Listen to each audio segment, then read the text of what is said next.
controla tudo por aí.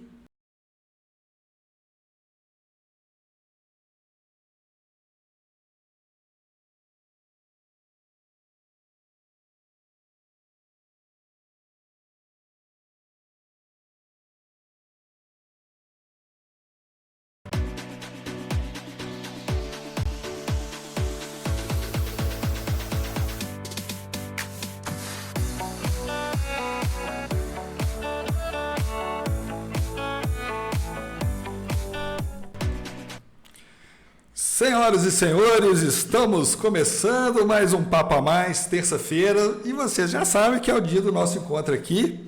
E hoje, vocês, obviamente que vocês já sabem quem é a nossa convidada, mas a gente sempre faz aquele mistériozinho do início, né? Porque antes de mais nada a gente tem que dar aqueles recadinhos de quem paga o show, que é, primeiramente, a .br Comunicação, que tem toda essa estrutura que faz a mágica acontecer, né? Tem os estúdios, toda a estrutura para acontecer, e que vocês, claro, podem contratar para estar produzindo o conteúdo digital de vocês, seja cobertura de eventos, vídeos sociais, e também, claro, que a especialidade da .br Comunicação é a captação de imagens com drone. Lembrando que tanto o drone quanto o operador da .br Comunicação são homologados pela ANAC, pelo DSEA, pela Anatel, tudo dentro da lei como tem que ser. Então, é um trabalho feito com total segurança. E um grande parceiro que nós temos é a Tech Shop. Lá na Tech Shop você encontra tudo que você precisa na parte de papelaria, suprimentos para escritório, produtos de informática, manutenção de computadores, impressoras, celulares, tudo com aquele preço justo, aquele preço que cabe no bolso de qualquer um e sem abrir mão da qualidade. Para quem ainda está naquela correria da volta às aulas lá é o lugar que você vai encontrar o material escolar que você precisa para o seu filho no melhor preço. Um outro grande parceiro que nós temos aqui é o Estação Carandaí. Você que gosta de pegar a estrada, final de semana, durante a semana tem que trabalhar viajando, quer fazer uma parada para tomar um cafezinho, comer um pãozinho de queijo que acabou de sair do forno, é no Estação Carandaí, ali na cidade, obviamente na cidade de Carandaí, né, gente? E também um outro grande parceiro é a Jomap, que é líder na venda de implementos agrícolas para a pecuária leiteira. Lá você vai encontrar tudo que você precisa para manter a sua produção com mais alto nível de qualidade, com todos os implementos que eles vendem.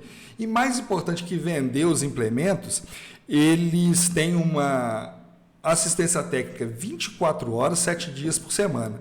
Então, qualquer coisa que vocês precisarem, procure a Priscila, o João Bosco, o Almar, todo o pessoal lá da Jomap, que eles vão poder atender vocês com tudo que vocês precisam. E também agradecer ao BQ Gastro, ao Gastro BQ, na verdade, troquei aqui, que é aquele restaurante que você encontra a comida caseira fora de casa, aquela comidinha do dia a dia, que, sabe, mata sua fome e, né, dá aquela coisa de casa. E Bel, Alexandre, Jean, Cíntia, Gustavo, um grande abraço, toda a equipe do Gastro BQ. E se você quer que a gente fale aqui do seu comércio, do seu produto, entre em contato com a .br Comunicação, link na descrição, tá? Vocês podem entrar pelo Instagram também, tá tudo lá na descrição. E é isso aí. E agora, minha gente, chegou a hora de apresentar oficialmente a nossa convidada. A nossa convidada, que é jornalista, que é repórter de campo da TV Integração, e também ela vai falar do documentário que ela produziu sobre o avô dela, que foi uma figura importantíssima na educação da nossa região. Senhoras e senhores, recebam com efusivos aplausos virtuais ela, que finalmente veio, porque ela, no dia que ela ia fazer a primeira participação dela, ela não pôde vir, mas ela está aqui hoje, ela veio. Senhoras e senhores, Thaís Fulim, Thaís, seja bem-vinda. Muito obrigada, Silvio. Oi, gente. Não, tô chocada que você falou isso tudo, essa introdução toda sem nenhum TP, né? Tô chocadíssima. É o árbitro. É porque, como assim, eu também sou. Porque assim, igual eu te falei, aqui é uma TV de uma pessoa só. Então eu sou tudo: redator, produtor. Você falando e eu assim, gente, mas ele não tá lendo isso em lugar nenhum. Então, assim, a gente vai falando, e tem muita coisa que você vai improvisando também, e vamos que vamos. E Thaís, olha só, como que a comunicação. Antes disso. Quem é Thaís Fulim? Conta pra gente. Ah, mas que pergunta difícil. Quem é Thaís Fulim? É fácil. Em que sentido? Assim, no sentido profissional, no sentido pessoal? No sentido profissional ou no sentido pessoal? Não, vamos ficar no pessoal.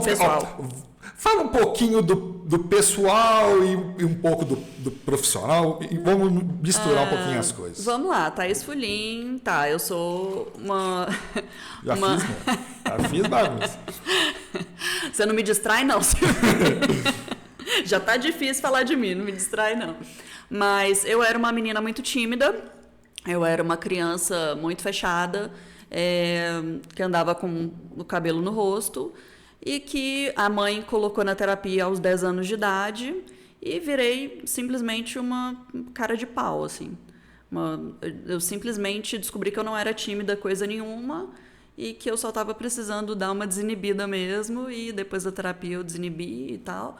Tanto que eu fui fazer o curso de jornalismo, né, que quando mais nova ninguém imaginava que eu fosse para essa área.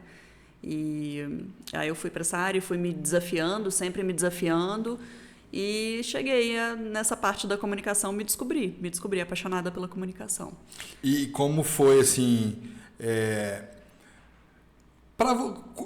o que assim, é claro que a gente que trabalha com a comunicação, a gente vicia, né? A gente vicia com o dia a dia, com a dinâmica que tem, que não tem rotina, né? E o que mais assim o que te levou mesmo para a área da comunicação, do jornalismo? Inicialmente foi porque eu era muito boa em redação, eu gostava muito de escrever. Então, no colégio, assim, minhas redações eram as melhores, eram premiadas, tinham destaque, a professora elogiava muito. E eu gostava de escrever, gostava de trabalhar essa parte da escrita. Então, eu fiquei na dúvida na época de vestibular, essas coisas. Eu tô assim, não, eu sei que eu sou de humanas, porque eu não sei fazer uma conta simples, uma expressão de matemática lá, não sei fazer. Sei bem que é isso. Biologia também não dava muito certo, porque eu desmaiava com sangue, com algumas situações assim, então eu também vi que não dava muito certo. Não era boa em química também, não. Então eu falei, tá, sou de humanas, entendi. Até porque na minha escola chegava no ensino médio, eles dividiam a gente em áreas, né? Exatas, biológicas, humanas. Aí tá, humanas, gosto de história, gosto de geografia, sou boa em português, redação, beleza. Aí eu fiquei entre direito e jornalismo. Só que direito foi aquela coisa assim, porque é o primeiro curso que você pensa quando você pensa em humanas, é direito. É meio que automático. Só que não era bem a minha... Assim, eu não tinha tesão nisso não, sabe? Entendi. No direito, não. E aí eu pensei no jornalismo mesmo, era uma coisa... Não, eu gosto de escrever, eu gosto dessa parte de notícia, de assistir jornal e tudo mais, então eu quis ir para essa área. Mas inicialmente eu queria trabalhar, na minha época ainda tinha impresso, né? Eu queria trabalhar em jornal impresso ou revista, né? Ficar mais em bastidores, talvez trabalhar numa assessoria, uma coisa assim. E fui surpreendida por mim mesma, né, durante o curso de jornalismo, com um incentivo de uma professora, da coordenadora do meu curso, na época, quando eu estava no 5º período, fazendo a disciplina de telejornalismo. Ela falou, eu acho que você leva jeito para a TV. Eu falei, você está maluca? Só se for produção. Né? Ela, não, você leva jeito sim, e me indicou para um estágio em uma TV educativa, e eu comecei. No início eu chorava horrores, porque eu falava que eu era péssima, que eu era horrível.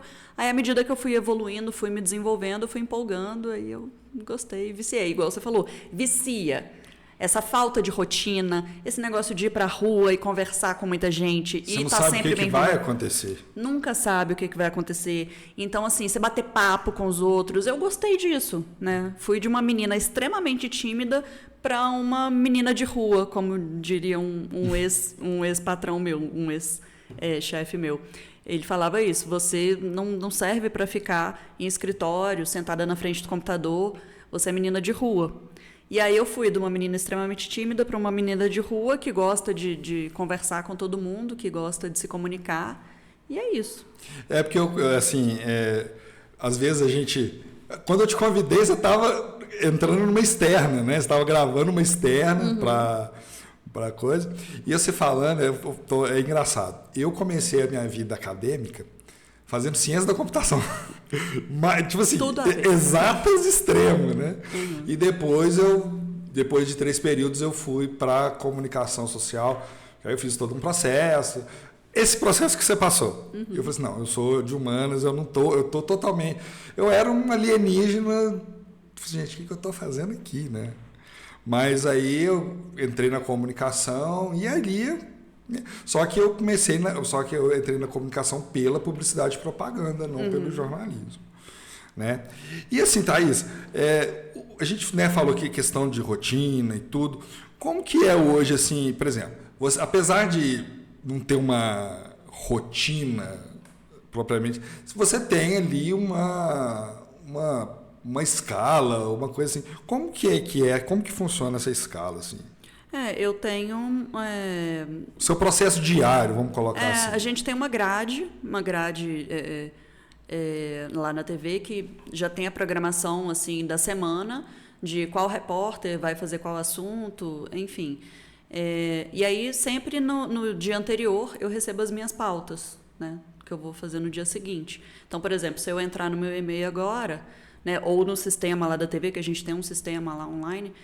já vão estar as minhas pautas que eu vou fazer amanhã de manhã. Então, eu já olhei no meu horário, na minha grade, que amanhã eu começo a trabalhar às 7 da manhã, aí eu faço um vivo no Integração Notícia, que começa às 8, depois eu faço uma matéria gravada, né, ao longo da manhã, e depois eu faço vivos, né, mais entrevistas ao vivo, mais entradas ao vivo no MG1, que começa às 11h45. E aí tem lá essa grade, eu entro em cada pauta, cada um desses tem uma pauta, já com a marcação, com as fontes, com, né, o detalhamento das informações, enfim. E assim, o material que vocês produzem, vocês enviam para, por exemplo, Juiz de Fora, né, que é a sede da integração, isso. Ou vocês enviam material bruto ou enviam material já editado? A gente manda o bruto. Né? A gente grava as entrevistas, as imagens, eu escrevo meu texto, mando meu texto, alguém dá uma revisada, que é sempre bom, devolve, eu gravo o texto, a gente grava inclusive dentro do carro, né, com o próprio microfone e a câmera mesmo, que o carro ele isola bem, é como se fosse uma... Tem uma acústica própria. É como se fosse uma cabine de áudio, né, sim. Já que aqui a gente é sucursal, a gente não está na sede, não tem o estúdio, porque lá em Juiz de Fora tem tudo, tem cabine sim. de áudio, tem tudo. Mas aqui a gente improvisa dentro do carro mesmo e manda esse material para Juiz de Fora e a edição é feita lá. Ah, legal. Entendeu? E assim... a equipe são quantas pessoas, assim? É você e mais quantas pessoas? Aqui em Barbacena só eu e o cinegrafista, o Robson Panzera. Então aqui somos só nós dois. Mas ele é daqui também? Ou... Ele é daqui. Ah, ele é daqui também. Legal. Ele é de Lafayette, mas daqui praticamente, né? Então, a família dele também mora aqui. Tá morando aqui, então. E aí aqui somos basicamente eu, ele, o carro e os equipamentos. Olha, não tem um escritório, não tem uma redação, nada. É isso. Salvo as proporções, é a mesma coisa. Do meu, só que você ainda tem uma pessoa a mais. Assim, porque eu realmente... A gente produz tudo sozinho. Assim. Sim, mas a gente trabalha na rua. Ele pega o carro, porque o carro fica num estacionamento, que a TV paga a mensalidade. Ele pega o carro, me busca em casa, a gente faz o trabalho na rua, ele me deixa em casa e deixa o carro no estacionamento, entendeu? Não tem, assim, um local, né? Um local físico. É onde dá, né? Tipo assim, postou aqui... É só rua mesmo, entendeu? É um serviço, né, do jornalista mesmo, tá na rua, né? Tá hoje em dia a gente vê muito jornalista de redação, né? Que sim. Só fica...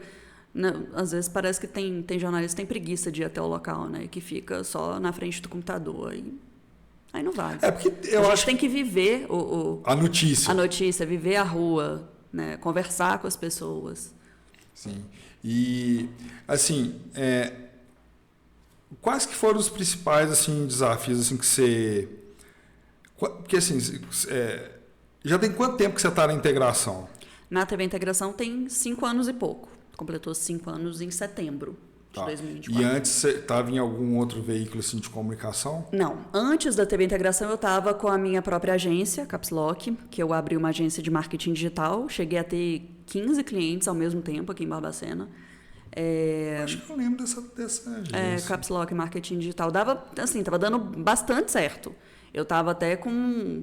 Tipo assim, eu tava ganhando bem, sabe? A gente tava com a empresa toda organizadinha financeiramente. Ela tinha reserva, ela tinha capital de giro. Existe reserva? Ah, não, meu filho. Meu pai é o meu financeiro. Então, e meu pai é extremamente competente na área financeira. Inclusive, hoje ele é diretor financeiro do Olympic Clube. Oh, legal. E ele, tipo assim, ele é engenheiro, só que ele tá aposentado, e aí ele gosta muito de mexer com essa parte. Engenheiro trabalha bem com números. Né? Ele era gestor na época que ele tava na ativa e tal. Então, ele fazia o meu financeiro todo direitinho, com planilha no Excel, tudo organizadinho. Então, assim, a empresa tava indo muito bem. Era MEI, né? Sim. Mas, assim, o meu CNPJ tava indo muito bem. Mas era CNPJ. Só que...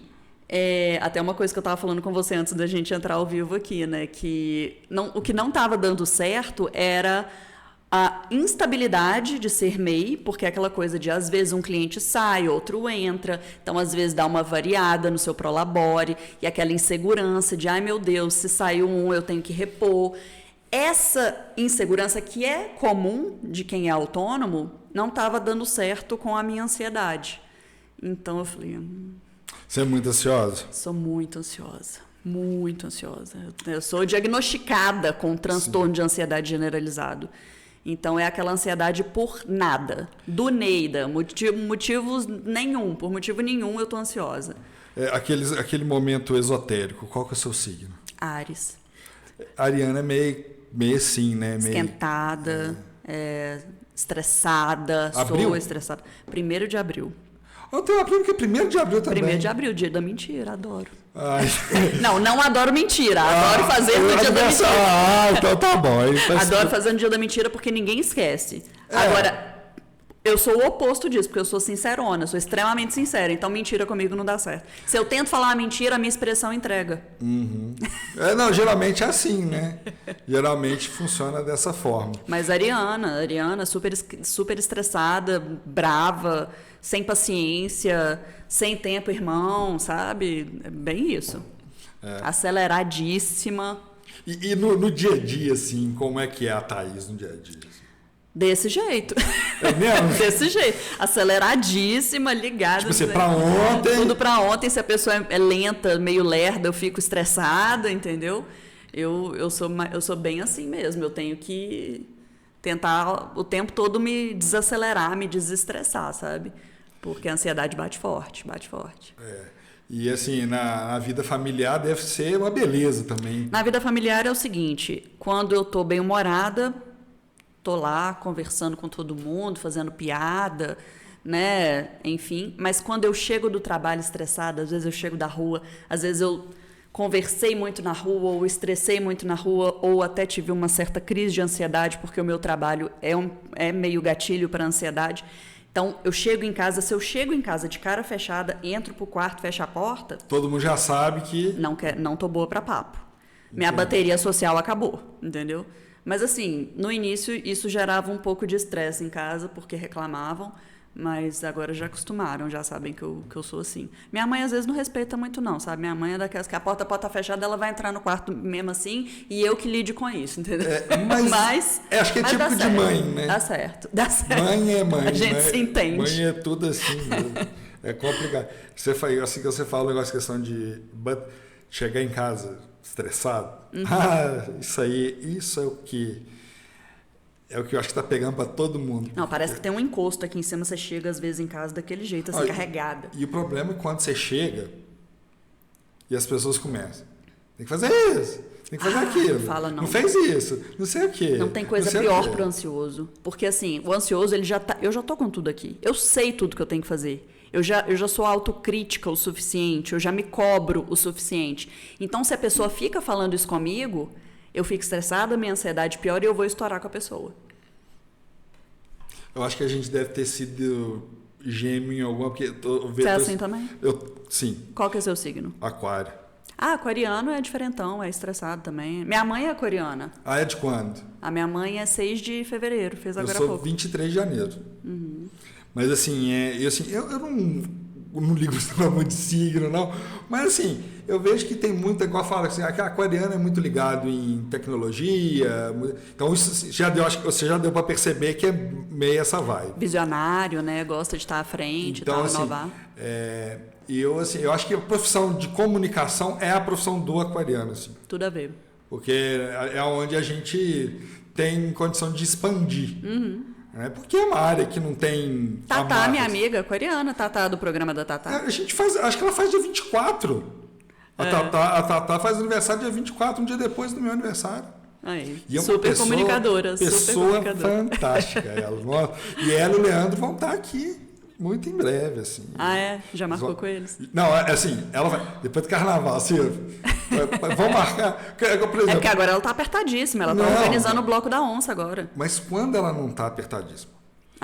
Porque ela é empreendedora. Ela arruma 500 coisas. Quando que ela não tá apertada? Ela arruma 500 coisas. 500 projetos. E a sorte que, enquanto ela é totalmente acelerada, o Leandro é mais low profile, mais tranquilo. Porque senão, se os dois fossem esquentados... Uai, meu namorado é a paz. Ele que me tranquiliza. Ele equilibra tem que equilibrar. Já pensou se fossem 2 acelerados, 2 estressados? Não tem como. Não ia dar certo. Ou então 2 mais tranquilos, ia ser Eu acho que tem que ter o equilíbrio, né? Tem que ter. Você falou do seu namorado, você já tá há quanto tempo com ele já? Tem 3 anos. Já tem bastante tempo. Então já estamos indo aí para uma coisa mais séria daqui a pouco. Né? Daqui a pouco a gente já vai morar junto. Qual é o nome dele? Rafael. A moça tá aqui, Rafael. 3 anos, Rafael. Daqui a pouco, né? Vamos agilizar o processo aí. Pois aqui pra gente filmar o casamento. Entendeu? Tá aqui, a moça tá aqui esperando. Aqui, ó.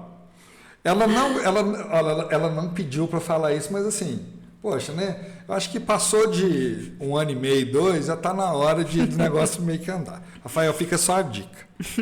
Mas sem pressão. Thaís, aqui. E assim, aí você começou na TV e, assim, como que foi o processo de adaptação seu na frente da câmera, né? Porque, assim, igual você falou que até então, até 2019, você não tinha trabalhado na frente das câmeras. De repente, você entra na frente das câmeras, sendo na afiliada da maior emissora do Brasil, e uma emissora e fazendo parte de uma emissora que é extremamente forte na região, né?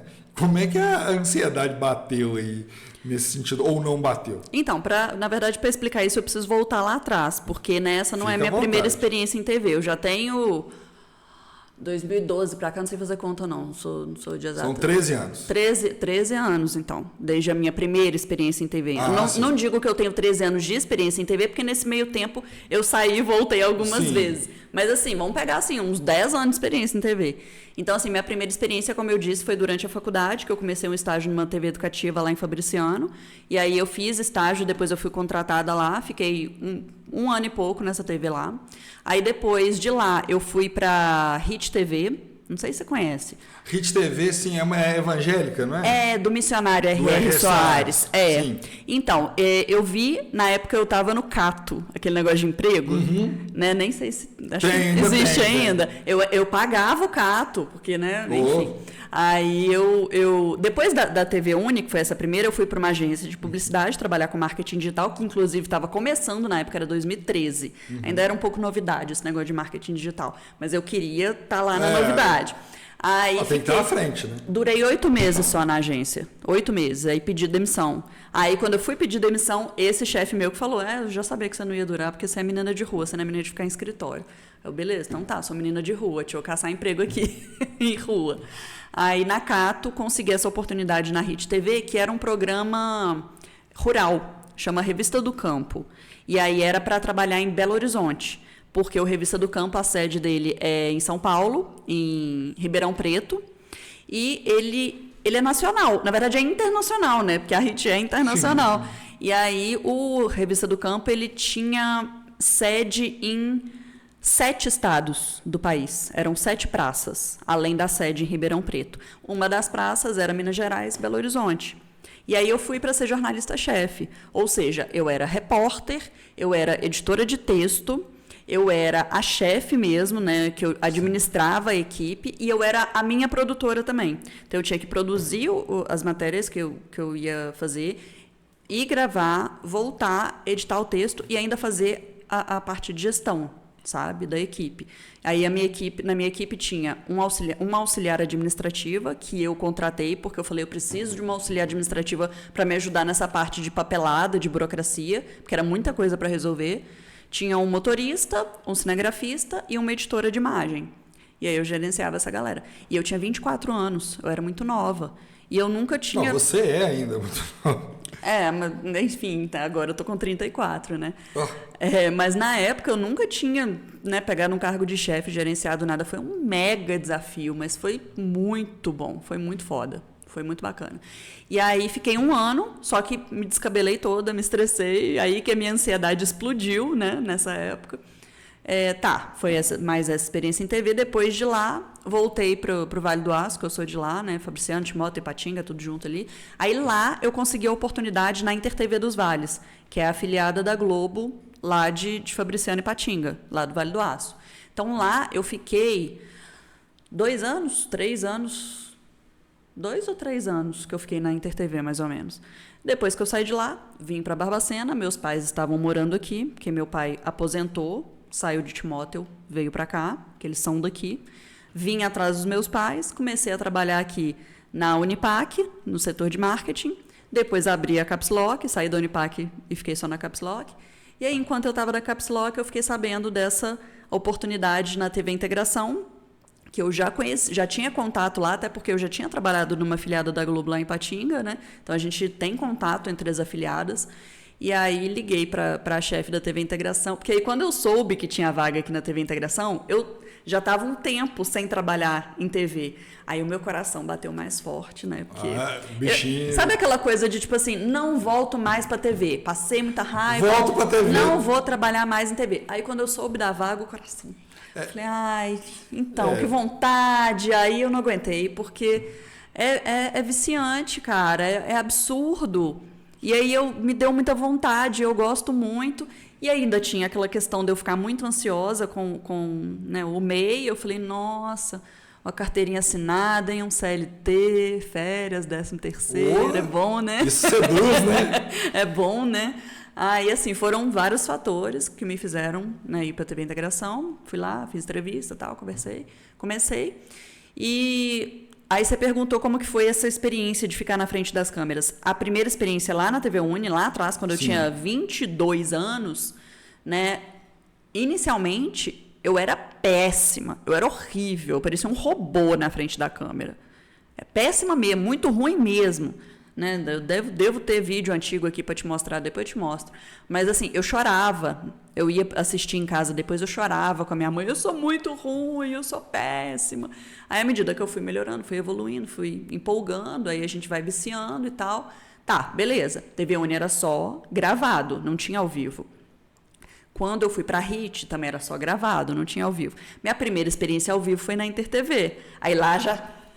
Porque já disparou de novo, né? Já dava aquele frio na barriga, aquela coisa. Que não pode dar vacilo. Né? Aí até acostumar com ao vivo já foi um desafio novo. Quando eu cheguei aqui na TV Integração, eu já era completamente acostumada, já foi. É claro que aqui também já passei por frio na barriga de novo, de entrar ao vivo para a rede, né? Igual eu já entrei para alguns programas de rede, assim, de casa... Jornal Nacional, Jornal Hoje, acho que eu não cheguei a entrar, não. Mas, assim... Isso é uma responsa então, danada, né? Aí, assim, isso aí já me deu frio na barriga de novo aqui. Mas agora, até para isso, eu já estou mais tranquila. Nada que o dia a dia não vá preparando a gente. Mas que, de repente, vira assim, Thaís, hoje você vai entrar no Jornal Nacional. Jornal Nacional foi uma vez só, que foi Isabel Cristina que me proporcionou isso. Quando teve a beatificação. A beatificação. Né? E agora está no processo já de canonização, já? Estão fazendo. Está no processo, não sei quando que vai sair. Se sair a canonização, aí, mais um Jornal Nacional para mim. E nós estaremos lá aplaudindo, né? Afinal de contas, uma A gente tem que aplaudir os talentos da nossa terra aqui. Sim, com certeza.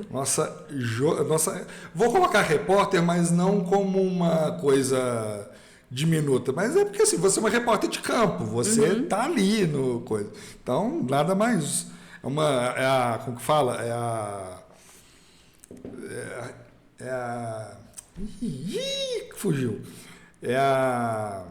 Cria da terra? Não, como fala? Depois vai vir. É que tem uma hora que foge a coisa. Ô, Thaís, é o seguinte, eu estava lembrando aqui, você estava falando aqui, assim, a gente está vivendo, nós estamos em 2025, né? Então, assim, nos últimos, vamos colocar assim, de 2019 para cá, a gente tem vivido um período muito assim, em que a profissão ficou muito assim na berlinda, né? Tomou uma conotação muito pejorativa, né? E alguns anos atrás, eu não me recordo, me parece que foi logo depois da eleição presidencial de 22, que estava tendo aqueles movimentos na frente dos quartéis e tudo, e uma TV, acho que uma equipe da TV Integração foi agredida na frente da Epicar, se não me engano. Você estava nessa equipe? Sim, foi a gente. Na verdade, foi no início da pandemia. Foi 2020. Foi março de 2020. Inicinho da pandemia. Foi no início da pandemia? Eu achei que tinha sido na eleição. Não foi quando o povo estava lá rezando para pneu, não. Foi no inicinho da pandemia mesmo, que o pessoal estava aquela coisa ainda sem saber o que era, né, o Covid. Ninguém sabia, né? Sem saber direito, todo mundo muito inseguro com a situação, os nervos muito à flor da pele.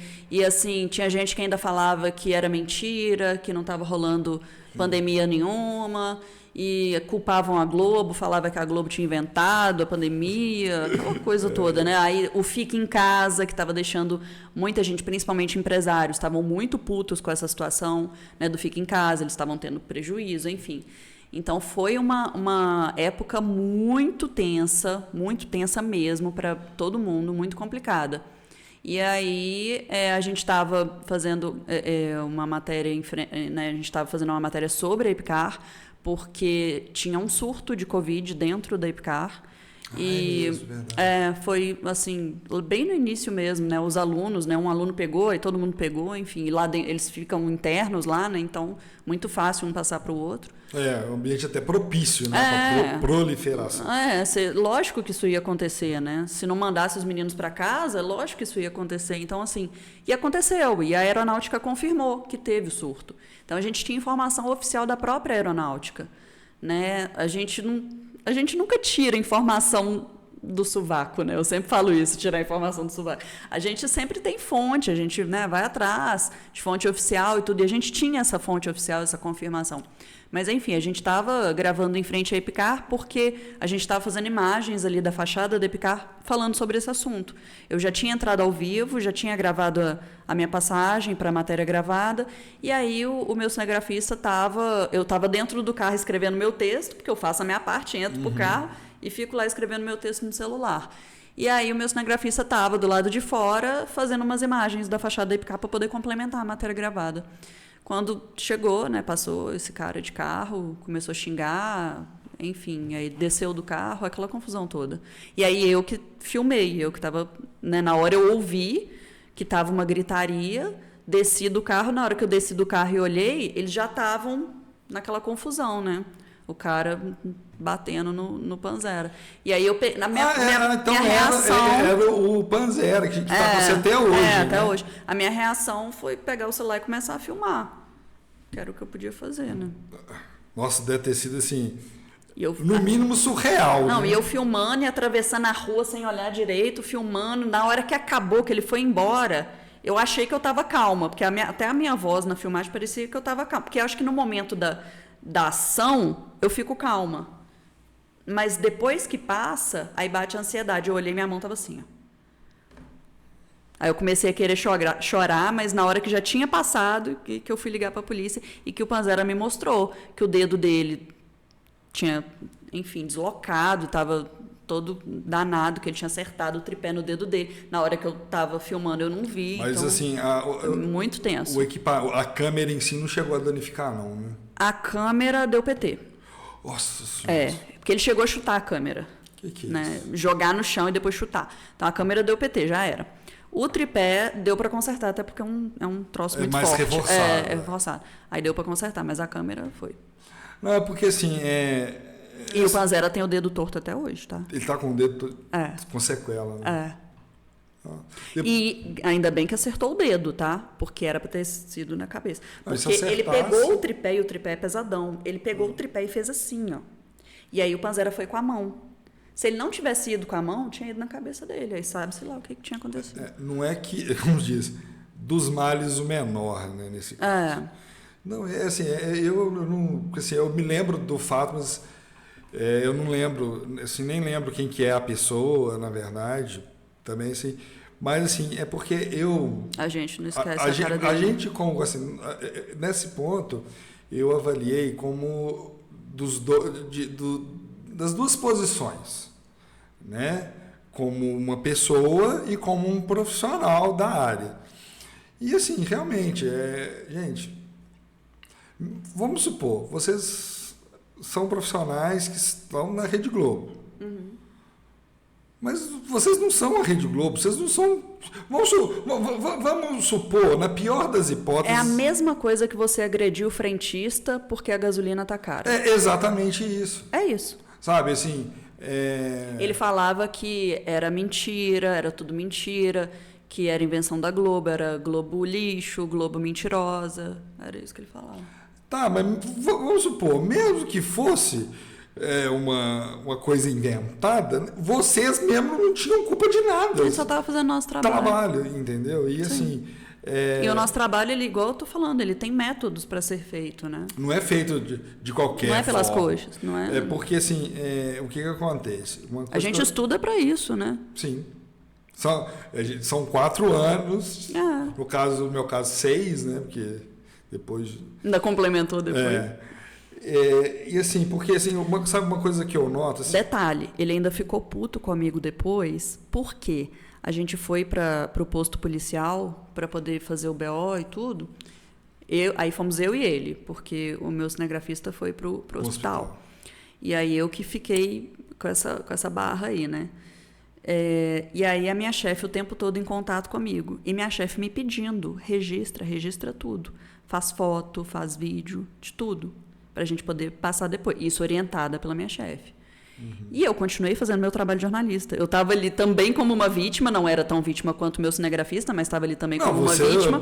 Ou uma testemunha, no caso, né? Mas eu continuei. Popular, no mínimo. Mas eu continuei fazendo meu trabalho de jornalista. No posto policial, eu tirei foto dele. E mandei. E essa foto saiu em um portal da região. Porque a minha chefe mandou para jornalista do portal. E aí ele ficou puto comigo, porque ele viu que eu tinha tirado a foto dele. Eu agora estou me lembrando aqui, parece que o nome dele, o sobrenome pelo menos, é um sobrenome conhecido. Né? A matéria era Cidadão de Bem. E aí isso repercutiu bem. E aí ele ficou bem danado porque eu tirei essa foto. Mas eu estava fazendo o meu trabalho. Eu ainda estava fazendo o meu trabalho. Com certeza. Entendeu? Não, são situações, né, surreais. E assim, você consegue, além dessa, né? Essa eu acho que talvez seja a mais que está no top 10, vamos colocar assim, a número 1. Mas você consegue lembrar assim, de outros, agora, casos mais engraçados, assim, que a profissão, que o dia a dia te proporcionou, assim reportagens engraçadas ou coisas inusitadas que vocês presenciaram, assim?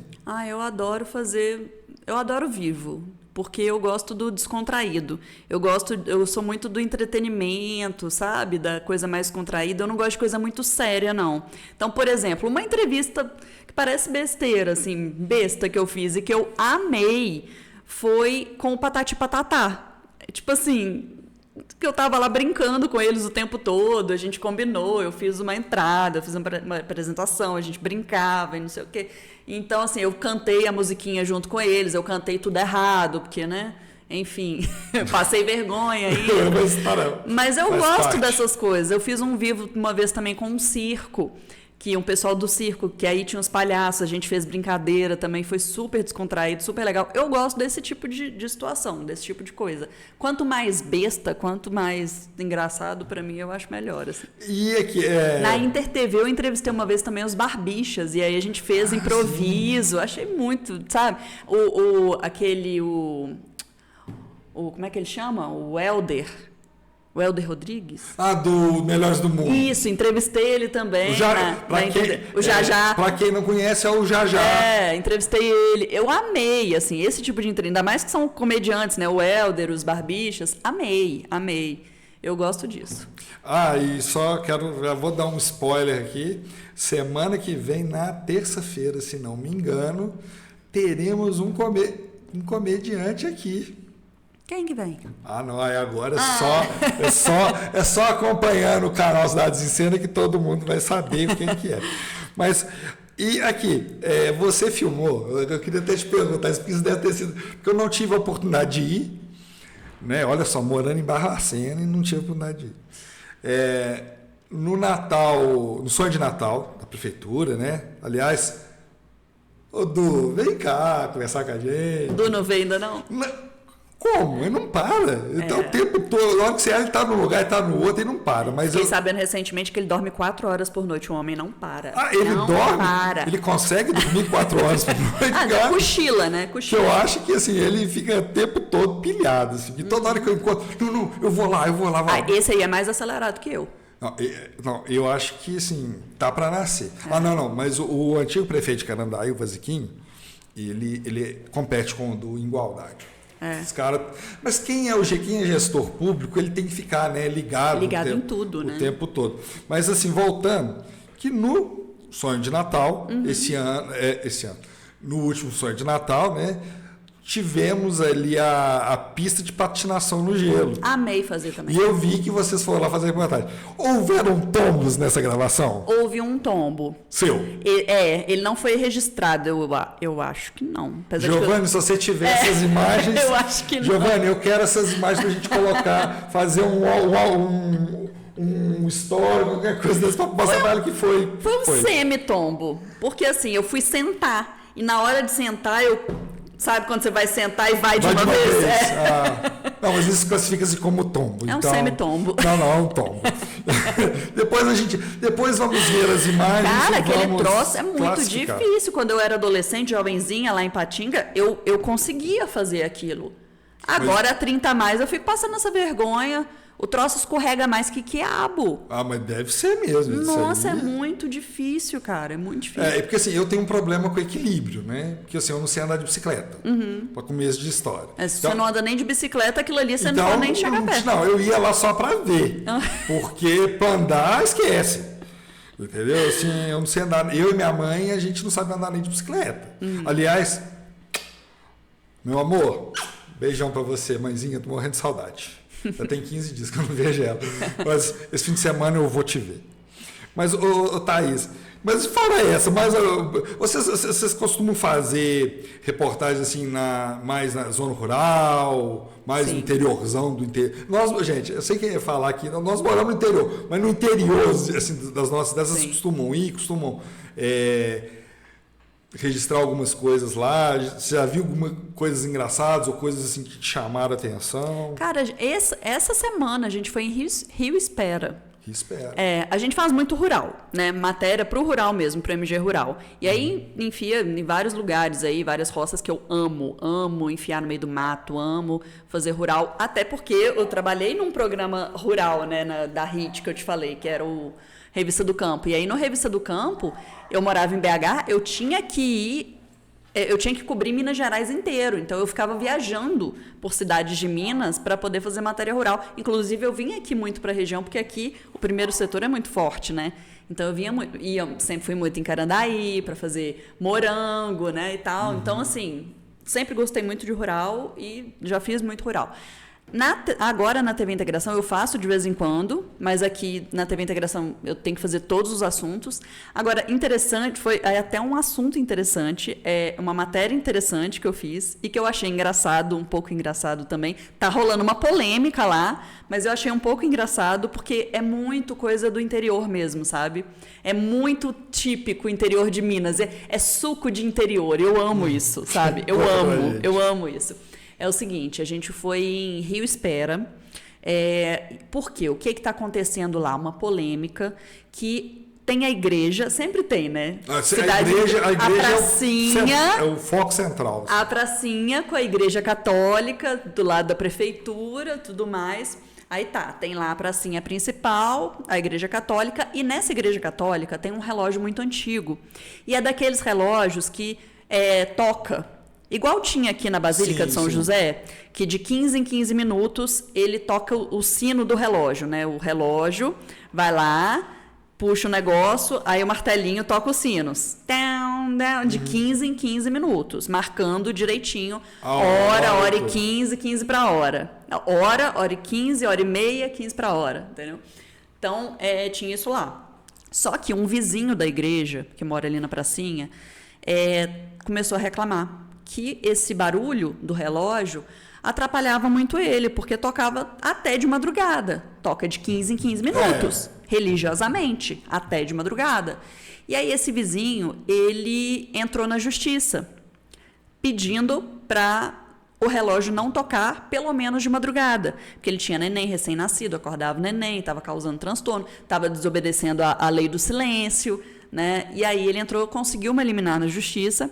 A juíza falou lá com o pessoal com o padre, né, o pessoal da paróquia, que não pode tocar de madrugada. Então botou um horário lá, era de meia-noite às 5 da manhã, não pode tocar o relógio. Só que o que acontece? O relógio, ele não tem como você botar um timer. Ele não tem nenhum sistema. Deve ser daqueles relógios bem antigos. Né? Ele não tem um sistema eletrônico. Não passa energia por ele. Ele é todo mecânico mesmo. O que faz ele funcionar? Você dá corda manualmente, tem o pêndulo e tem as engrenagens. Sim. E é as engrenagens que puxam as cordinhas dos martelinhos que batem nos sinos. Então, assim, o padre, o que ele fez inicialmente?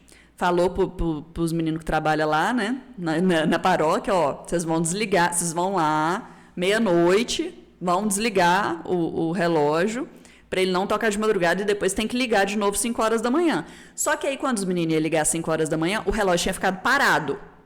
Aí eles tinham que acertar a hora, manualmente. E no acertar a hora, as engrenagens começaram a descambar, a colapsar. Tiveram que chamar um cara de Viçosa para poder consertar isso. Eu já estou contando os detalhes demais. Mas, enfim, deu essa confusão. Era complicado para ficar desligando e ligando todos os dias. Essa reportagem já foi pro ar? Já foi. Tô contando que já foi pro ar. Não tô nem dando spoiler, não.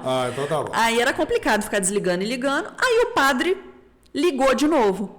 Começou a tocar de madrugada de novo. Aí o cara foi na juíza de novo. A juíza apelou e falou, agora desliga esse negócio de vez. Agora o relógio está desligado de vez. E a população está possessa com isso.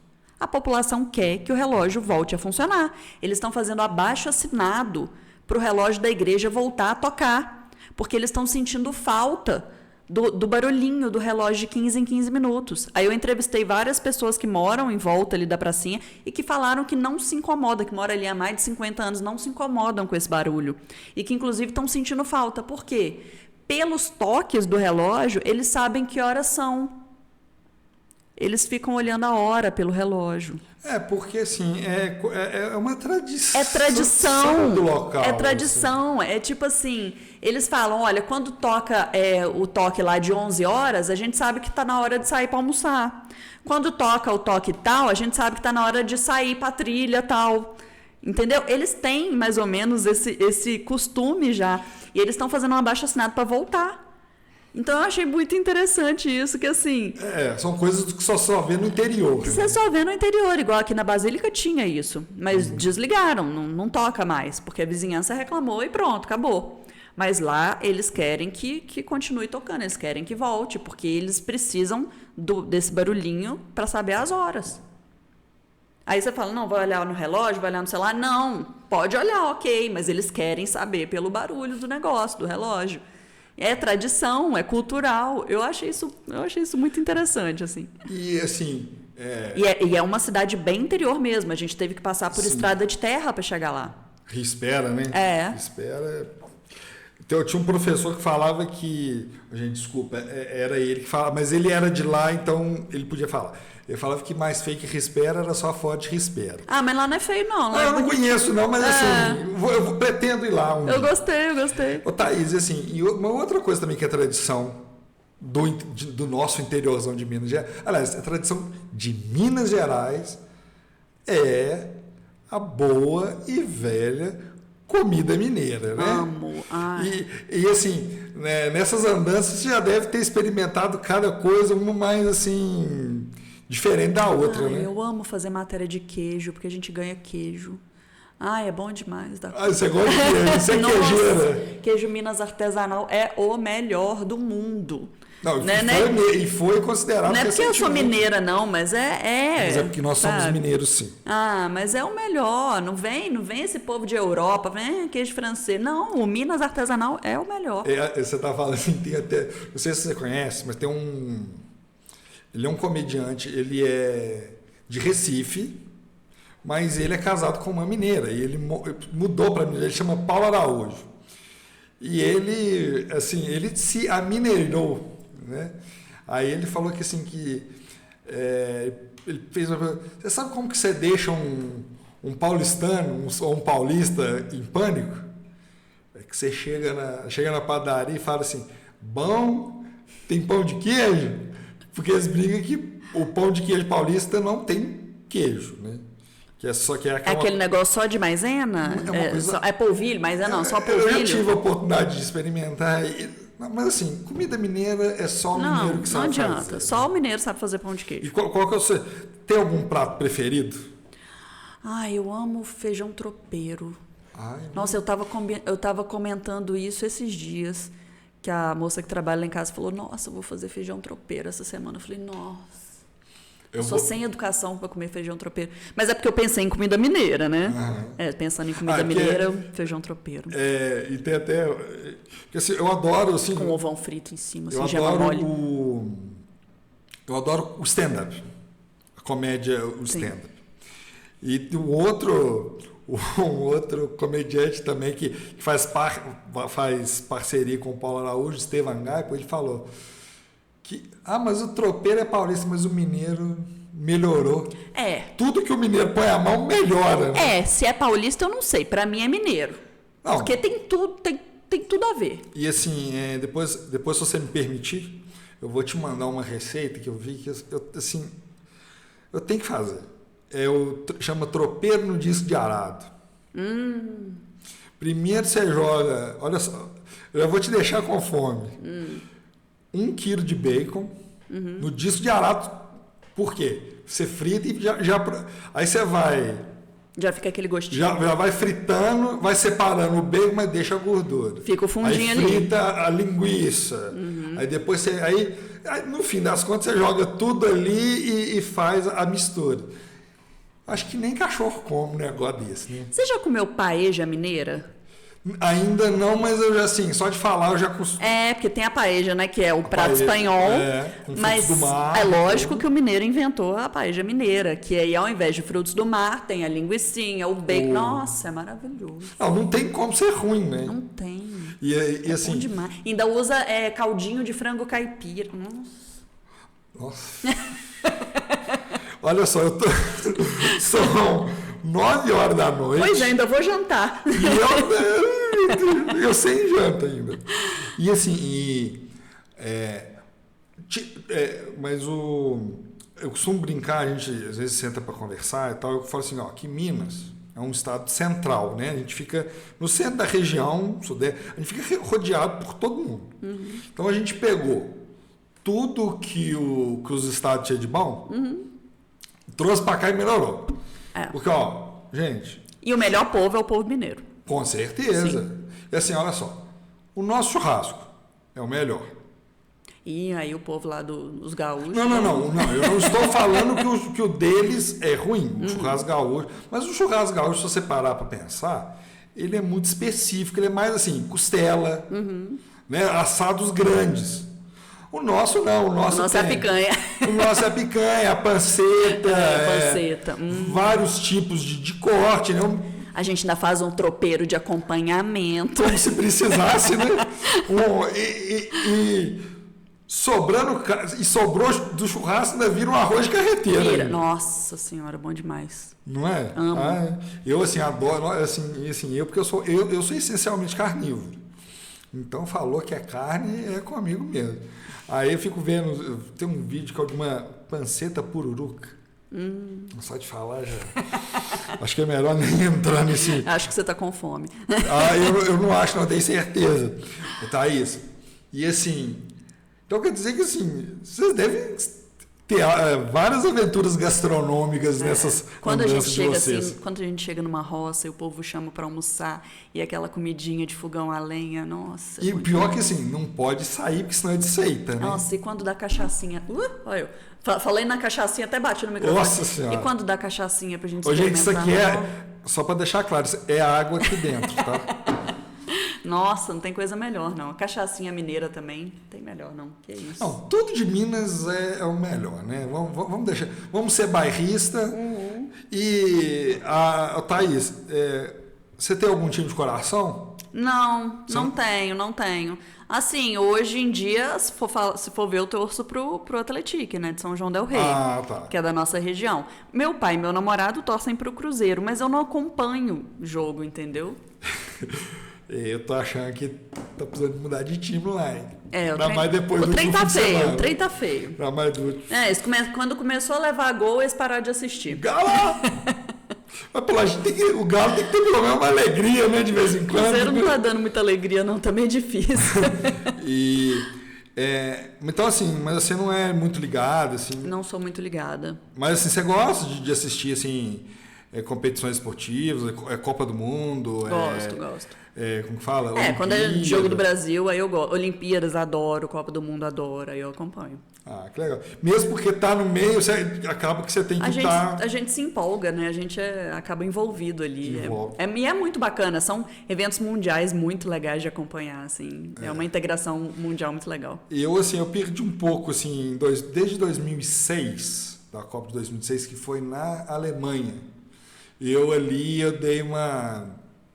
Mas assim, eu acho legal que a gente são eventos quando tem esses eventos a gente desenvolve aquele espírito nacionalista forte, sabe? É claro que aflora muito mais. Aflora, é muito legal. Eu aflorei bastante isso também quando eu fui para a China. Você falou até que ia comentar. Nós vamos falar disso daqui a pouco. Mas assim, eu fui para a China a passeio e aí nessa viagem a gente passou por Londres também, né? Fomos eu e minha irmã. A gente passou por Londres também, na Inglaterra.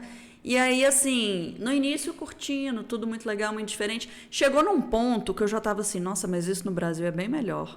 Nossa, mas isso aqui lá é assim. Entendeu? Sabe quando você começa tipo assim, nossa, mas no meu país é melhor, sabe? Aquela coisa. Eu me senti tão nacionalista quando eu saí. Eu não estive na China, mas eu já estive em Londres também. E assim eu já conheço Itália, Portugal, Suíça, França e Inglaterra. São países maravilhosos. Aliás, em Portugal eu aprendi a comer bacalhau, porque eu não gostava. Hoje é um dos meus pratos preferidos. Nossa, bom. Mas, assim, chega num ponto que você fala assim, nada melhor do que o nosso arrozinho com feijão, né? Mas, tipo assim, bem no início mesmo da viagem, sabe? Eu ficava comparando pessoas, lugares. Eu ficava, totalmente diferente. Eu ficava... E tudo eu pensava, nossa, mas isso no Brasil é melhor. E assim, vamos falar um pouquinho dessa viagem da China, então, já que você tocou no assunto. Como que surgiu, essa vontade de conhecer a China? É porque meus pais estavam morando lá. Na China? Legal. Eles foram morar lá. Meu pai, ele, como eu te falei, ele é engenheiro aposentado.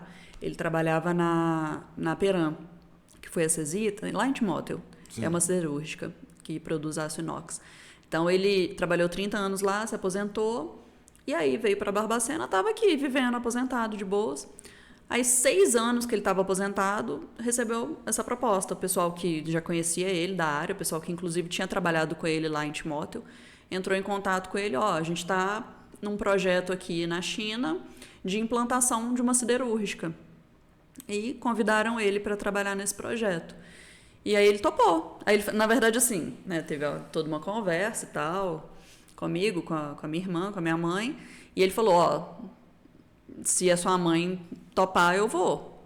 Falei, vai. Aí eu super incentivei, eu e minha irmã super incentivamos, vocês têm, né, tem que fazer o que dá vontade mesmo, um desafio novo, aquela coisa, né, quando a pessoa passa dos 50, 60, acha que, não, agora... Que já não tem mais nada. Não tem mais nada de novo para viver. Não tem dessa não, você vê, né?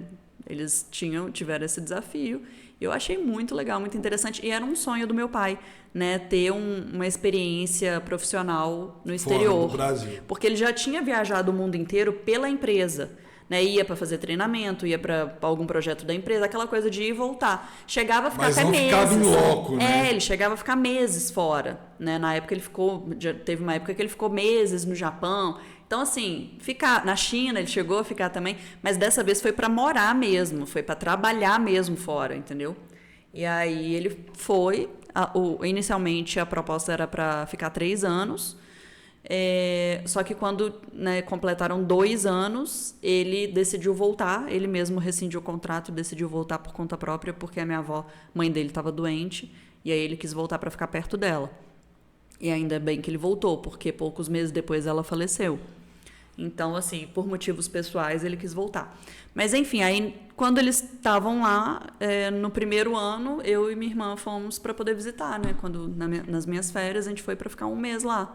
E para ficar na casa deles, entendeu? E assim, ele ficou 2 anos lá, né? Uhum. Então, o que ele conta, assim, da vivência do dia a dia lá, as principais diferenças? O que ele chegou a comentar com vocês, assim?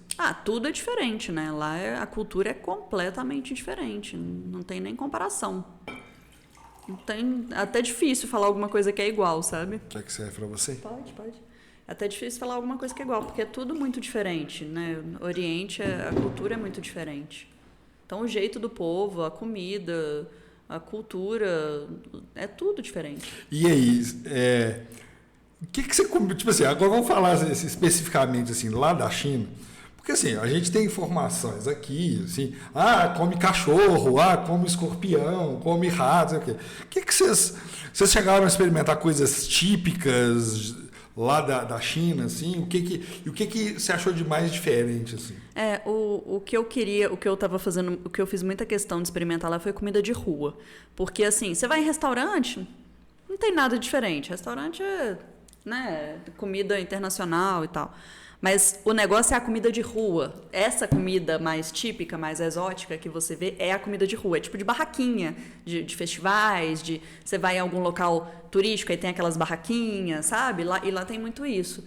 Então eu quis experimentar, né? Igual a gente foi lá em Beijing, aí no centro lá tinha bastante comida de rua. E aí eu cheguei a experimentar como é que chama aquilo, gente? Não é louva-a-Deus, não é grilo também, não. Gafanhoto. Eu experimentei um gafanhoto. Porque eu cheguei lá, tava aquele monte de gafanhoto lá, durinho lá, fritinho. Falei, gente, não tô acreditando que realmente tem. Eu achava que era lenda. Que era né? lenda. Mas assim, eu não cheguei a ver escorpião e não cheguei a ver nada mais estranho do que isso, não. Foi mais o gafanhoto mesmo que eu experimentei, mas tinha gosto de óleo, sabe? De fritura. Tinha gosto de nada com óleo frito, né? Então...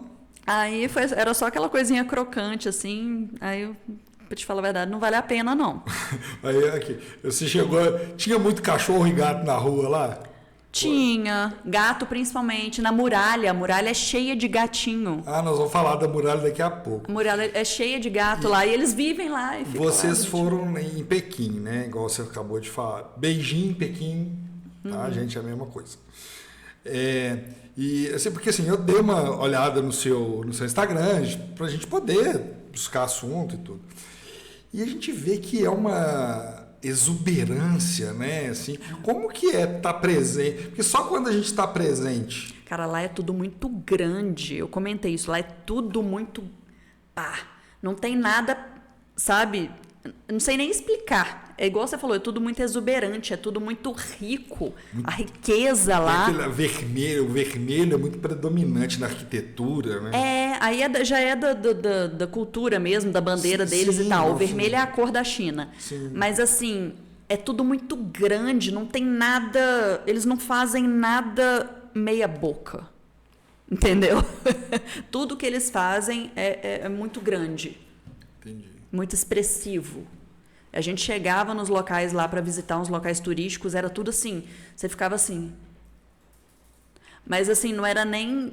eu, por exemplo, eu curto muito beleza natural. Então eu gosto de viajar para ver beleza natural. Mas lá não. Lá era coisa construída por eles mesmo. Mas tudo muito grande, sabe? Mesmo porque tem uma importância histórica também muito grande. Porque são coisas assim, milenares mesmo. Sim. Né? Igual no caso da muralha, né? A muralha e tal. E da gente ficar vendo e pensando como que construíram isso, cara. E qual que foi o impacto, assim, igual você falou, né? Vocês foram ali em Pequim, na cidade, no centro histórico, vamos colocar assim, centro histórico. E assim, quando vocês chegaram na muralha, assim, qual que foi o impacto que teve, assim, visual para você, assim? Foi esse impacto de como que eles construíram isso, como que eles conseguiram chegar nesse local, porque ela fica no meio do mato, num local de dificílimo acesso. Pra você ter ideia, pra gente chegar nela, a gente sobe de teleférico. Então, como que os caras conseguiram fazer isso? Sabe? E aí eu pelo menos fiquei imaginando, na época, né, o motivo pelo qual a muralha foi construída, né, para evitar a invasão dos mongóis e tal. E aí eu achei... Sabe, interessante eu ficar imaginando, né, talvez os confrontos da época, né, olhando assim para o horizonte, eu achei bem bacana. Foi... Deve ser, assim, eu tenho muita vontade de conhecer esses lugares, né? Mas assim, obviamente, o impacto que eu tive quando eu viajei, por exemplo, quando eu vi o Coliseu, por exemplo, ali. E você imaginar o que acontecia ali, não, né? E assim, porque assim, são coisas que... É um fato assim que aconteceu comigo, porque o que acontece? Meu irmão mora no Rio de Janeiro, mudou para lá em 2003, se não me engano. E assim, a gente sempre via o Rio de Janeiro pela televisão. Então, quer dizer, era uma coisa assim, virtual. Sim. E quando eu vi, por exemplo, o Pão de Açúcar e o Morro da Urca e o Pão de Açúcar. Você tá ali frente a frente, né? De cara ali. É outra gente, coisa. Tipo assim, existe mesmo, né? O primeiro apartamento que ele morou era praticamente aos pés do Cristo. E sabe o que é foda? É impossível você registrar isso com uma foto ou um vídeo. Pelo menos eu acho. A emoção, né? Eu, por exemplo, não adianta, por mais que eu tirasse fotos, eu não conseguia registrar traduzir o que eu estava vendo, sabe? A gente não consegue, bizarro. Porque impacta. É bizarro. Igual, por exemplo, a minha emoção quando eu vi o Coliseu, quando eu vi o Vaticano, como católico, né? Tudo, o Vaticano é muito importante. E deve ser lindo lá. Não, sim. Igual eu fui na Capela Sistina. Nossa. Sabe? Ali, tipo assim, gente, ali são escolhidos os papas ali. Todos os papas foram escolhidos ali dentro. Eu ia ficar só olhando para cima. Não, assim, como que pintaram isso? Você fica perdido, sabe? Você vira um testemunho da história.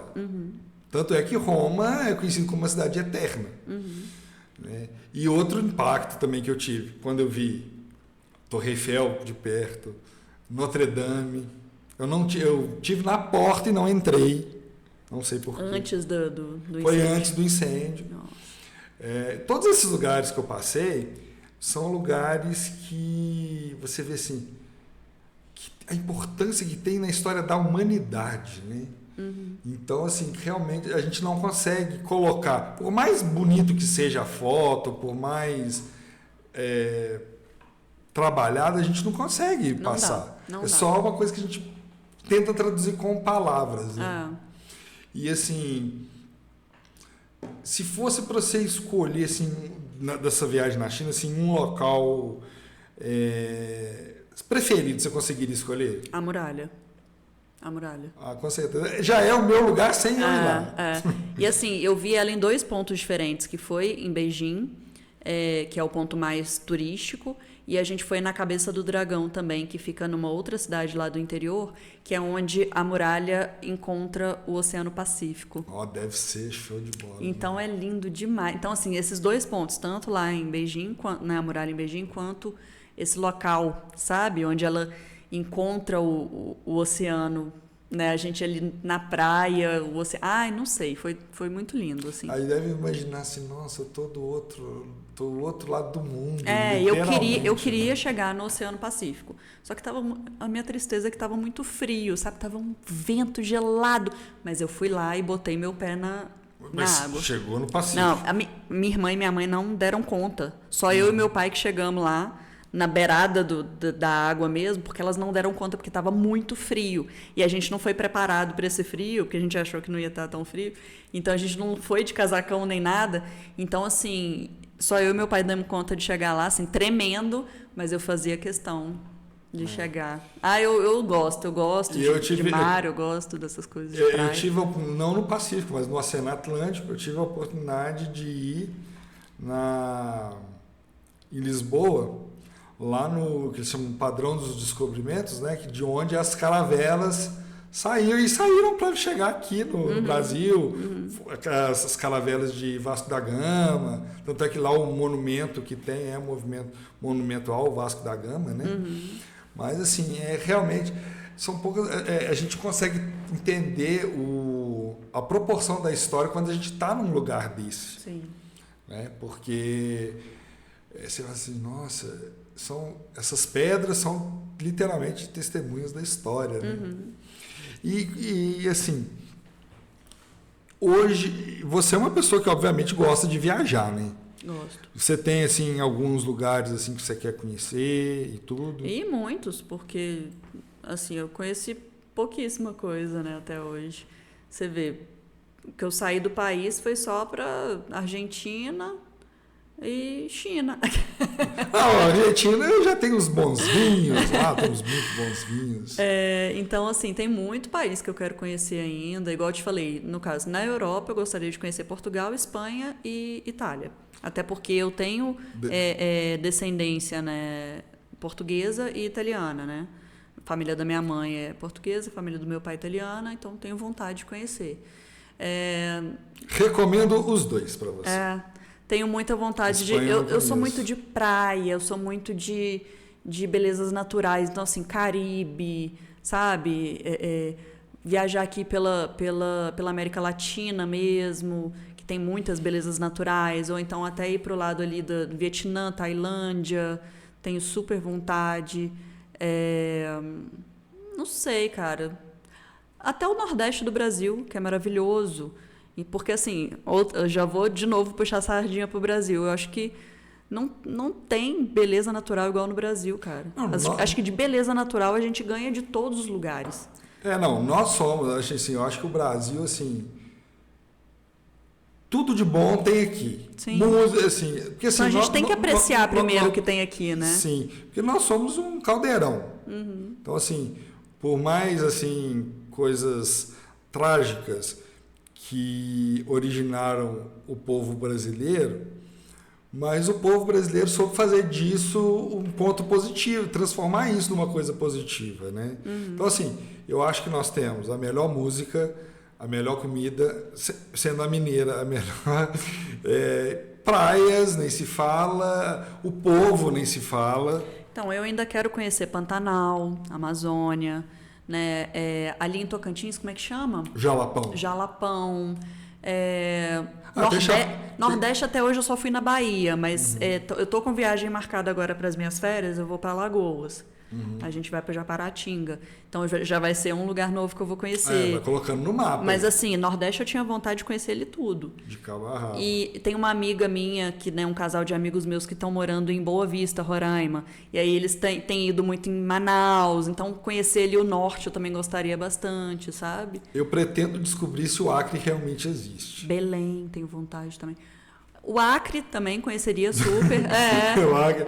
Tem um grande amigo médico, Dr. Anderson Tavares, ele e a esposa dele conheceram a Colômbia. Tenho Diz que muita vontade. maravilhoso. Colômbia tem, assim, locais maravilhosos, já ouvi falar também. E um outro lugar também, eu acho que assim, eu sei que é lugar comum que eu vou falar aqui, mas um lugar que eu tenho muita vontade de conhecer é Machu Picchu. Sabe? Porque assim, eu gosto muito dessa coisa Peru. mais...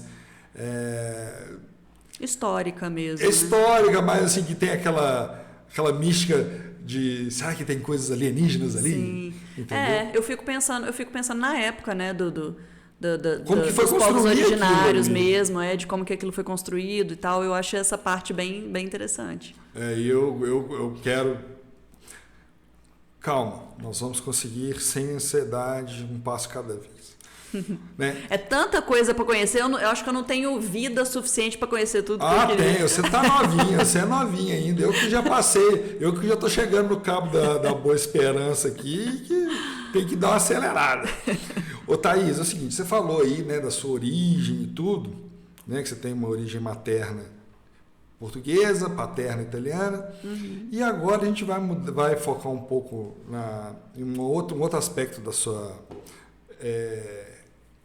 vida profissional, que é o seguinte, recentemente, né, eu acho que foi ano passado, você encabeçou um projeto na qual você fez um documentário sobre o seu avô, eu esqueci o nome dele. Benjamin Foullin. Benjamin Foullin, que foi uma figura muito importante, né, na região, na educação da nossa região aqui. Sim. Como que surgiu a ideia de fazer esse documentário?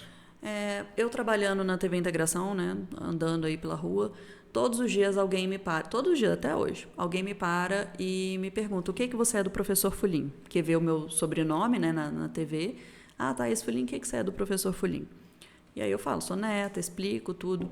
Mas assim, tem dia que mais de uma pessoa me pergunta, gente que eu nunca vi, sabe? E assim, todo mundo me fala que já foi aluno dele. E aí eu falei, cara, ele morreu em 2013 e até hoje ele é mais conhecido do que eu que apareço na televisão. Então eu falei, cara, eu preciso homenagear isso, né? Falar desse legado que ele deixou, dessa memória. E aí, assim, a Bianca, que é amiga minha, que é assessora do IF Sudeste, ela veio com essa ideia, tipo, por que você não faz um documentário sobre o seu avô, né? Eu falei, eu trabalho com audiovisual há muito tempo, né? Eu sei como fazer, né? Eu tenho condições de fazer, aí eu decidi começar, só que eu precisava de uma ajuda para poder viabilizar. E aí ela sugeriu da gente fazer o projeto de extensão por meio do IF. E o IF que me ajudou a viabilizar esse projeto, sabe? E assim, conta pra gente assim, um pouco da trajetória do professor. Cara, o meu avô, ele foi um homem diferenciado. Ele foi um homem visionário, bem à frente do tempo mesmo, mas que também era meio controverso. O que acontece? A família dele veio da Itália. Os pais dele vieram da Itália de navio, na época mesmo da imigração italiana, que eles estavam vindo para o Brasil, né? Fugidos da guerra. Né? Então, os pais dele vieram de navio e começaram a trabalhar em lavoura de café. E aí tinha uma fazenda em Cachoeiro do Itapemirim, no Espírito Santo. E foi lá que meu avô nasceu. Então, a família toda trabalhava com roça, com café. Ele não queria trabalhar, não queria viver da terra, ele queria estudar. Então, aos 14 anos, ele saiu de casa, saiu de Cachoeiro sozinho e foi atrás do sonho do dele. Sonho dele, foi correr atrás do sonho dele. E aí eu não sei exatamente por onde ele passou, eu sei que minha tia conta que ele chegou a passar fome, que ele passou muito aperto, porque imagina, sozinho, criança, né, sem apoio, o pai dele não queria que ele saísse de casa, então passou muito aperto até que ele foi para o seminário. Aí, eu acredito que ele foi para o seminário porque era a opção que ele tinha para conseguir estudar, não porque ele queria ser padre. Às vezes ele até queria, mas eu acho que não. Eu acho que ele foi para poder estudar, porque era onde dava para ele estudar. No seminário ele formou em filosofia e aí ele ficou apto a dar aula. Então ele já começou a dar aulas. Ele chegou a dar aula em Carandaí. Chegou? Chegou a dar aula em Carandaí. Eu acho que ele até fundou a escola lá, se eu não me engano. E em Carandaí ele conheceu a minha avó. Minha avó é de Carandaí. A sua avó é de Carandaí. É. Aliás, eu abri aqui um parênteses, desculpa te interromper. Lá no fundo, existe ali um parentesco entre nós aqui que nós descobrimos. Depois eu vou me aprofundar e te passar essa informação com mais exatidão. Minha avó é da família Amaral, em Carandaí. E aí lá ele conheceu minha avó, aí que eles se casaram, aí ele, né, veio para Barbacena, ele passou no concurso do estadual. Eu acho que as primeiras escolas que ele deu aula aqui foram o estadual e o Imaculada. Aí depois aqui foi fazendo a carreira dele, sabe? Mas ele nasceu para isso, a vocação dele era ser professor. Tanto que antes dele engrenar mesmo na carreira de professor, ele chegou a passar num concurso público para ser fiscal do Estado. E que ele ganhava muito mais. O salário era altíssimo, era tipo Receita Federal. Sim. Não, mentira, era Receita Estadual, né, na época. E ele largou esse concurso, ele largou esse cargo para poder ser professor. Porque ele gostava. Era a vocação. Era a vocação dele. Ele queria fazer diferença na vida das pessoas e ele queria ajudar as pessoas. E quando ele foi diretor da FEBEM, Antônio Carlos, ele realmente chegou a salvar vidas, sabe? Então tem muito caso interessante. No documentário a gente conta vários desses casos. E na FEBEM eu achei muito interessante o trabalho que ele fez. Ele fez um trabalho de profissionalizar os meninos, porque lá os internos eram meninos abandonados, em situação de vulnerabilidade, ou meninos que estavam em dívida com a justiça, né, que eram menores infratores, né? Então, muitos meninos, depois que se formavam ali, não tinham para onde ir, não tinham nem família. E aí ele começou o ensino técnico profissionalizante. Ele foi pioneiro aqui na região no ensino técnico e profissionalizante. Porque nós estamos falando isso na década de... 70. Década de 70. Isso. Década de 70. Então, assim, nem sei se tinha isso em outros lugares. Eu nem sei quando que começou, porque eu não aprofundei nessa história. Mas provavelmente não. Mas foi ou se tinha, era muito arcaico, né? Então, assim, os meninos já saíam de lá. Ele fez convênios com empresas de Barbacena e, assim, as pessoas tinham preconceito com os meninos da FEBEM. Até porque a FEBEM em outros lugares, principalmente São Paulo, era local que era mal visto mesmo, que tinha muita rebelião. A gente mostra isso no documentário também, né? Tem até uma reportagem do Fantástico de rebelião na FEBEM de São Paulo. E a FEBEM de Antônio Carlos, ele transformou aquilo, ele reformou aquilo tudo e ele transformou assim num local exemplar, sabe? Ao mesmo tempo era controverso, porque ele era muito bravo, muito rígido. Enfim, tem a discussão se tinha castigo físico ou não na FEBEM, mas que era um costume da época. Enfim, tem várias discussões acerca de diversos assuntos no documentário. E assuntos polêmicos. Eu lembro, o documentário foi lançado recentemente. Foi, a gente lançou agora em janeiro. Janeiro, né? Dia 24, se eu não me engano, de janeiro. Foi até lá no IFE, né? Uhum. Eu lembro de acompanhar... Eu lembro de acompanhar a reportagem, a repercussão que deu do lançamento desse documentário.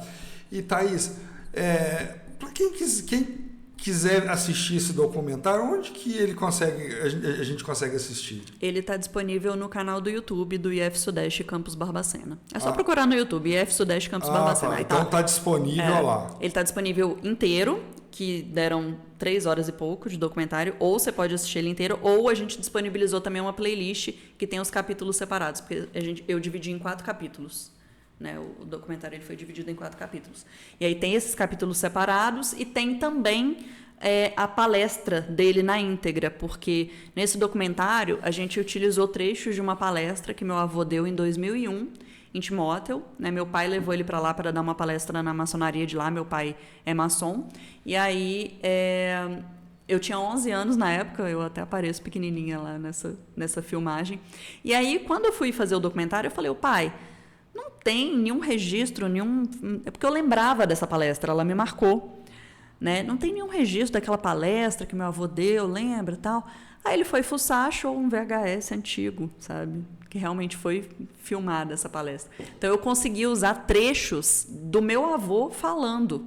Então, assim, tudo que a gente conta no documentário, ele comenta na palestra. Era uma palestra sobre relacionamento... Como é que é? Eu não lembro o tema direito. Era relacionamento interpessoal, educação e relacionamento interpessoal, uma coisa assim. Ética e relacionamento interpessoal. E aí ele gostava muito de contar casos. Meu avô era muito conversado.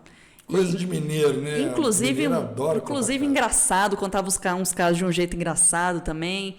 E aí a palestra dele tem mais de 2 horas. Ele falava muito.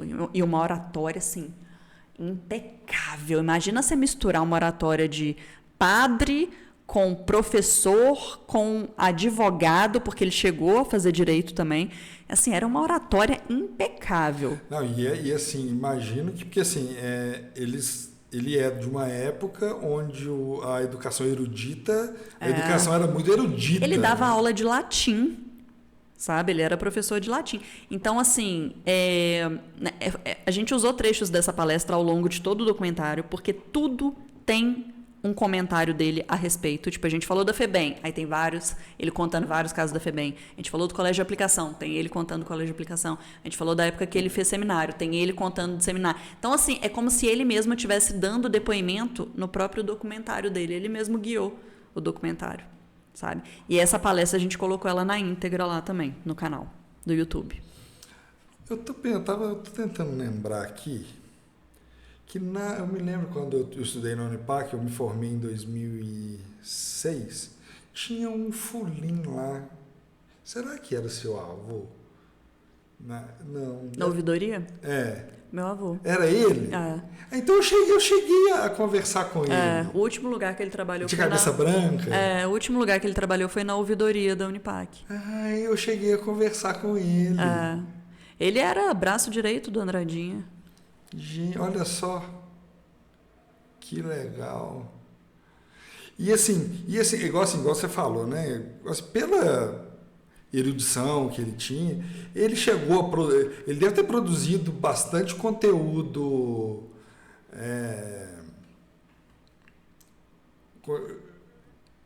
conteúdo didático, vamos colocar assim, bastante material físico da vivência dele, material de pesquisa.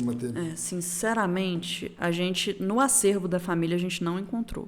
Se tinha, com certeza tinha, eram nas próprias escolas, talvez até na FUPAC. Eu ainda vou me aprofundar mais nisso, porque agora a gente fez o documentário. Eu estou querendo fazer um livro, que talvez pode ser até um projeto de mestrado, ainda não sei ao certo. Mas aí eu vou aprofundar melhor nisso. Aí eu vou ter que buscar mais documentos. Nossa, porque foi muito difícil encontrar documentos, tá? Muito difícil. Foi mais a questão dos depoimentos mesmo, orais. Ele teria quantos anos hoje? Ele nasceu em 29, faz as contas aí pra mim. 29, nós estamos em 25, então ele teria 96 anos. 96 anos. Se a minha matemática, que não é muito boa, tiver certo. Eu acho que ele morreu em 2013, 80 que ele morreu? Não sei fazer conta. Depois a gente... Agora, vamos fazer... Ele nasceu em 29 e morreu em 2013. Porque em 2029 ele faria 100 anos. Nós só voltamos 4 anos, então menos 4, 6. Então vamos... Menos 4, 6. Então teria 96. Já tem 12. Podia estar vivo até hoje. 96... 84. 84. Que ele morreu? É. Podia estar vivo até hoje, né? Se não fosse o pulmão e a depressão. Cigarrinho? Não. Minha tia fala que foi pó de giz. Que prejudicou muito o pulmão. Tanto que existe, mas isso pode ser verdade também, porque existe até um abono para professores por causa do pó de giz, que é conhecido como abono pó de giz. Hoje em dia não tem mais, mas na época dele foi só pó de giz. E era então, pesado. Minha tia fala que ele tinha muito problema por conta do pó de giz. E depois que ele parou de trabalhar, ele ficou muito depressivo mesmo, sabe? Aconteceu a mesma coisa com meu pai, porque meu pai era A vida dele era o trabalho. Meu pai era da Polícia Rodoviária Federal E, tipo assim, ele entrou com os papéis dia 14 de agosto, dia 28 de agosto saiu publicado a aposentadoria dele. E eu lembro que ficou muito, muito gravado isso, que foi o dia que a princesa Diana morreu. Foi no mesmo dia. Então, assim, meu pai também ficou, sentiu o baque. Esses povo mais antigo, a vida deles é o trabalho, né? Eles não se preparam para o pós. Né? Mas é isso aí. Então, quer dizer que se o pessoal quiser assistir, é só entrar no IF Sudeste, Campos Barbacena, canal do YouTube. E, né? Então, é isso aí, galera. Eu acho que é muito importante todo mundo assistir para conhecer a história. Sim. A nossa história de personagens, assim, que até poucos dias atrás estavam aqui com a gente. Sim. Então, e ficou interessante, igual eu tô falando, não ficou só aquela coisa contando a história, aquela coisa chata. Tem polêmica, tem assuntos mais controversos. Ficou interessante, porque a história dele é interessante, sabe? É bem bacana. E, assim, a gente vive num país que não tem uma memória muito boa, não tem esse hábito de registrar a história, os personagens históricos, né? O pessoal do IF fez muita questão disso também, até porque eles percebem isso, né, com os próprios alunos, né, de às vezes não ter essa referência, né? Você não sabe da história, se você não preserva a memória, você perde a referência. Então, eles têm sentido isso, têm sentido falta disso, e eles estão encabeçando projetos aí voltados para isso. Eles têm um outro projeto que foi sobre a educação agrícola, né? A formação agrícola. Aí contaram a história de Aulas Abreu, que foi, né, quem... Que dá nome à escola. A escola agrícola e tudo mais, né? E a ideia deles é continuar com esse projeto contando histórias de pessoas importantes da região. É isso aí. Thaís, você acredita que já tem 1h30 que a gente está aqui conversando? Pois é, acredito. Meu estômago já está roncando. Então tá. Mas, gente, o papo tá bom e aqui ainda tem assunto para mais de hora ainda. Agora que eu tenho que dormir, que amanhã eu trabalho cedo. E já intimou, tem que liberar a onça aqui, porque senão quem vai sofrer sou eu. Gente, é o seguinte, Thaís, quero te agradecer muito, muito, muito, muito, muito. Mas antes da gente encerrar, é o seguinte, a gente, como diria o Chacrinha, nada se cria, tudo se copia, e aqui a gente faz muito isso. Cerveja, café ou vinho? Cerveja. Ah, não, vinho. Ah, não, é cerveja. Pode ser os três. Você não gosta de café, já deu pra ver. Eu gosto de café, mas cerveja, café e vinho? Cerveja e vinho. Mas assim, não, cerveja. Só que eu tô tentando cortar por causa da barriga. Complicado. Eu não bebo cerveja, então... E assim... A primeira resposta é sempre a verdadeira. Você vê que eu fui na cerveja assim na hora. Certeza. Não tem jeito. E por assim, isso que eu tô barriguda. Se você... Agora eu quero que você imagine o seguinte cenário. O lugar perfeito, refeição perfeita, com a pessoa perfeita.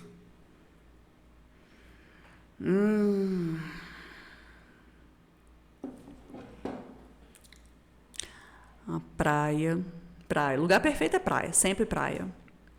A praia com o mar bem azulzinho, com a água bem clarinha, com o meu namorado, comendo, que combina com praia, camarão. Comendo camarão e tomando caipirinha. Só faltou você falar assim, e um tropeirão lá. Eu pensei no tropeiro, mas não combina com praia. Realmente não. Agora, no Nordeste, eles têm mania de tomar caldo na praia, né? Interessante. O gaúcho não toma chimarrão. Aliás, meu filho... Por que eu falei isso? Meu filho é nascido em Esteio, no Rio Grande do Sul. Mas é mineiro... Nascido lá, mas é mineiro e é criado aqui em Minas. Thaís, olha só, muito obrigado por você ter vindo. Você é uma simpatia, uma profissional que eu acompanho seu trabalho já há bastante tempo. E para mim, ter você aqui no Um Papo a Mais foi divertidíssimo. Quero que você volte várias vezes aqui para a gente trocar ideia, trocar experiências também. E nós estamos aqui, né, o canal Cidades em Cena está de portas abertas para você, para toda a equipe da integração. Qualquer coisa que vocês precisarem que a gente tiver como fala? Na capacidade de atender, a gente está aqui, né? E assim, realmente quero agradecer mesmo a sua generosidade de ter vindo cá e dividir um pouquinho da sua história pessoal, história profissional, falar da história do seu avô, que, gente, mais uma vez eu quero voltar, vamos lá, até eu vou tirar um tempo para poder conhecer.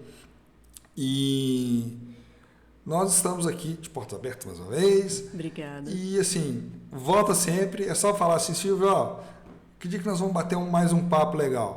A gente marca e vamos que vamos. Muito obrigada. Obrigada pelo convite, pela oportunidade, pelo papo. E agora é o seguinte, Thaís, ó, eu vou deixar a sua câmera, que está voltada para você, não é a que você está acostumado a trabalhar todo dia, não, mas você já está acostumado com as lentes.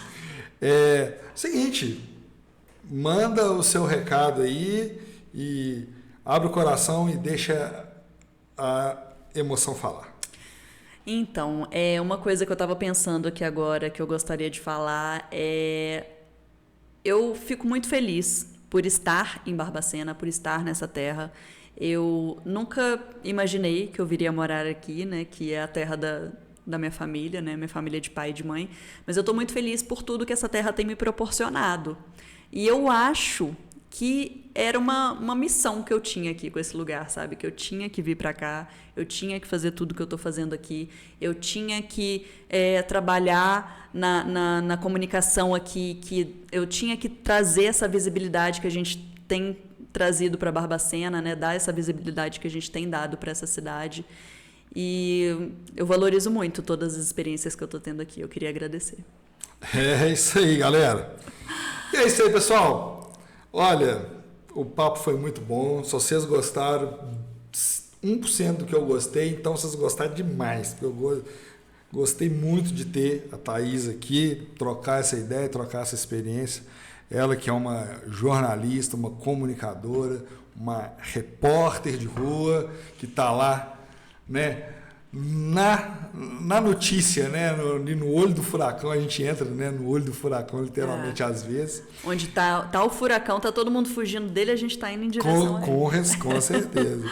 E, mais uma vez, quero agradecer a presença de todos vocês, pedir para vocês curtirem, comentarem, compartilharem e, o mais importante, se inscrever ali no canal, porque é de graça, gente. Nós temos aquela metazinha dos 10 mil, vamos ver se a gente chega lá. E eu quero agradecer mais uma vez a Ponto BR Comunicação por toda a estrutura, agradecer a Tech Shop, ao Estação Carandaí, a Jomap, ao GastroBQ, porque sem vocês isso não iria acontecer, mas principalmente agradecer a inspiração do Papai do Céu e que Papai do Céu abençoe todos vocês. E lembre-se que quinta-feira a gente vai estar de volta com um papo a mais para vocês aqui no canal Cidades em Cena. Um beijo do Gordo. Eu sei que eu não sou, mas eu homenagear o nosso grande Jô. Um beijo do Gordo e até quinta-feira, se Deus quiser.